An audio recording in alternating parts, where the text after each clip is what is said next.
ಅಂತ ಜವಾಬ್ದಾರಿ ಇಲ್ವೇನು? ನೀವೆಲ್ಲ ಹೇಳಿದ್ರೆ ಕುಕ್ಕಬೇಕಾಗ ಬನ್ನಿ ಮೇಡಮ್. ಕೆ.ಸಿ. ರಾಜಣ್ಣ, ಸಾಮಾಜಿಕ ಕಾರ್ಯಕರ್ತ, ಕೋಲಾರ. 1991-92ರಲ್ಲಿ ಭಾರತ ಜಾಗತೀಕರಣ, ಉದಾರೀಕರಣ ಮತ್ತು ಖಾಸಗೀಕರಣವನ್ನು ಒಪ್ಕೊಂತು. ಅದರ ಫಲವಾಗಿ ಕೇಂದ್ರ ಮತ್ತು ರಾಜ್ಯ ಸರ್ಕಾರದ ಎಲ್ಲ ಇಲಾಖೆ, ನಿಗಮ, ಮಂಡಳಿಗಳಲ್ಲಿ ಆಡಳಿತ ವೆಚ್ಚವನ್ನು ಕಡಿಮೆ ಮಾಡೋ ಉದ್ದೇಶದಿಂದ ದಿನಗೂಲಿ, ಹೊರಗುತ್ತಿಗೆ, ನೇರ ವೇತನ ಪಾವತಿ ರೂಪದಲ್ಲಿ ಸುಮಾರು ಕೋಟ್ಯಾಂತರ ಜನ ವಿದ್ಯಾವಂತ ಯುವಕರನ್ನು ಅತ್ಯಂತ ಕಡಿಮೆ ಬೆಲೆಗೆ ಕೆಲಸಕ್ಕೆ ತಗೊಂಡ್ರು. ಆ ಮೂಲಕ ಇಡೀ ಹೊರಗುತ್ತಿಗೆ ಮೂಲಕ ಏನು ಈ ಕಾರ್ಮಿಕರಿದ್ರೆ ಇವರಿಗೆ ವೇತನ ಪಾವತಿ, PF, ESI, ಭದ್ರತೆಗೆ ಸಂಬಂಧಪಟ್ಟಂಥ ಎಲ್ಲ ಯಾವುದೇ ಇದು ಕೊಡ್ದಿರ ಇವರನ್ನು ಅಮಾನವೀಯವಾಗಿ ದುಡಿಸ್ಕೊಳ್ಳುವಂಥ ಪ್ರವೃತ್ತಿ ಕಳೆದ 3 ದಶಕಗಳಿಂದ 32 ವರ್ಷಗಳಿಂದ ಭಾರತದಲ್ಲಿ ನಡ್ಕೊಂಡ್ಬಂತು.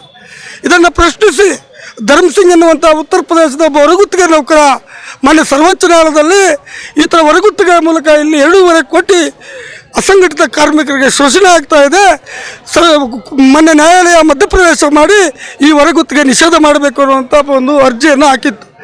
19/11/2025 ಮಾನ್ಯ ಸರ್ವೋಚ್ಚ ನ್ಯಾಯಾಲಯ ಈ ಐತಿಹಾಸಿಕ ತೀರ್ಪನ್ನು ನೀಡುವ ಮೂಲಕ ದೇಶದಲ್ಲಿ ಏನು ಹೊರಗುತ್ತಿಗೆ ಪದ್ಧತಿ ಇದೆ ಇದನ್ನು ಸಂಪೂರ್ಣ ನಿಷೇಧ ಮಾಡಬೇಕು ಅನ್ನುವಂಥ ಆದೇಶವನ್ನು ಕೊಡ್ತು. ಅದರ ಫಲವಾಗಿ ಕರ್ನಾಟಕ ಸರ್ಕಾರ ಲಾ ಮಿನಿಸ್ಟರ್ ಆಗಿರುವಂಥ H.K. ಪಾಟೀಲ್ ನೇತೃತ್ವದಲ್ಲಿ ಒಂದು ಕ್ಯಾಬಿನೆಟ್ ಸಬ್ ಕಮಿಟಿಯನ್ನು ರಚಿಸಿ ಸುಪ್ರೀಂ ಕೋರ್ಟ್ ಆದೇಶದ ಹಿನ್ನೆಲೆಯಲ್ಲಿ ಸಾಧಕ ಬಾಧಕಗಳನ್ನು ಪರಿಶೀಲನೆ ಮಾಡಿ ವರದಿ ಕೊಡುವಂತೆ ಸೂಚನೆ ಮಾಡಿತು. ಇದರ ಅನ್ವಯ 12 ಡಿಸೆಂಬರ್ 25ಕ್ಕೆ ಮಾನ್ಯ ಸರ್ಕಾರಕ್ಕೆ ಒಂದು ವರದಿಯಲ್ಲಿ ಏನು ಈ ಹೊರಗುತ್ತಿಗೆ ನೌಕರಿದ್ದಾರೆ 2028ರ ಒಳಗಡೆ ಇವ್ರನ್ನ ಒಳಗುತ್ತಿಗೆ ಮಾಡಬೇಕು ಅನ್ನುವಂಥ ವರದಿಯನ್ನು ಕೊಟ್ಟಿದ್ದಾರೆ.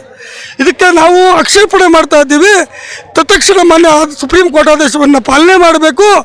ಏನು ಹೊರಗುತ್ತಿಗೆ ಪದ್ಧತಿ ಇದೆ ಒಳಗುತ್ತಿಗೆಯನ್ನು ಮಾಡಬೇಕು. ಯಾಕಂತಂದರೆ ನಿಮಗೆ ಇತರೆ ಆಡಳಿತ ವೆಚ್ಚ ಏನು ಕೂಡ ನಿಮಗೆ ಹೊರೆಯಾಗೋದಿಲ್ಲ. ನೀವೇನೀಗ ವೇತನವನ್ನು ಕೊಡ್ತಾ ಇದ್ದೀರಿ ಅದೇ ವೇತನವನ್ನು ಒಳಗುತ್ತಿಗೆ ರೂಪದಲ್ಲಿ ಈ ಅಸಂಘಟಿತ ಕಾರ್ಮಿಕರಿಗೆ ಕೊಡಬೇಕು. ತತ್ಕ್ಷಣ ಈ ನ್ಯಾಯಯುತ ಬೇಡಿಕೆಯನ್ನು ಈಡೇರಿಸಲಿಲ್ಲ ಅಂದರೆ ಮುಂದಿನ ದಿನಗಳಲ್ಲಿ ಇಡೀ ಕರ್ನಾಟಕದಾದ್ಯಂತ 3.5 ಲಕ್ಷ ಅಸಂಘಟಿತ ಕಾರ್ಮಿಕರು, 30 ಲಕ್ಷ ಅವರ ಅವಲಂಬಿತರು ಎಲ್ಲ ಕೂಡ ಬೀದಿಗಿಳಿಬೇಕಾಗುತ್ತೆ. ಇದರ ಜೊತೆಗೆ ಏನು ಈ ಹಸಿವಿನ ಹೋರಾಟ ಏನಿದೆ, ಈ ಮಾನವೀಯ ಹೋರಾಟ ಏನಿದೆ, ಈ ಕಾಯಕ ಜೀವಿಗಳ ಹೋರಾಟ ಇದೆ, ಈ ಕಾಯಕ ಜೀವಿಗಳ ಹೋರಾಟದಲ್ಲಿ ಎಲ್ಲ ಪ್ರಗತಿಪರರು, ಚಿಂತಕರು, ಸಾಹಿತಿಗಳು, ಬುದ್ಧಿಜೀವಿಗಳು ಎಲ್ಲರನ್ನ ಒಳಗೊಂಡು ಇದೊಂದು ದೊಡ್ಡದಾದಂಥ ಒಂದು ಹೋರಾಟ ರೂಪಿಸಬೇಕಾಗುತ್ತೆ. ಮಾನ್ಯ ಸಿದ್ದರಾಮಯ್ಯ ಸರ್ಕಾರ ಅವರು ಮೇ 1 ಕಾರ್ಮಿಕ ದಿನಾಚರಣೆ ಒಳಗಡೆ ಅತ್ಯಂತ ಕೂಡಲೇ ಒಳಗುತ್ತಿಗೆ ಜಾರಿ ಮಾಡಬೇಕು ಅಂತೇಳಿ ಆಗ್ರಹಿಸ್ತಾ ಇದ್ದೀವಿ.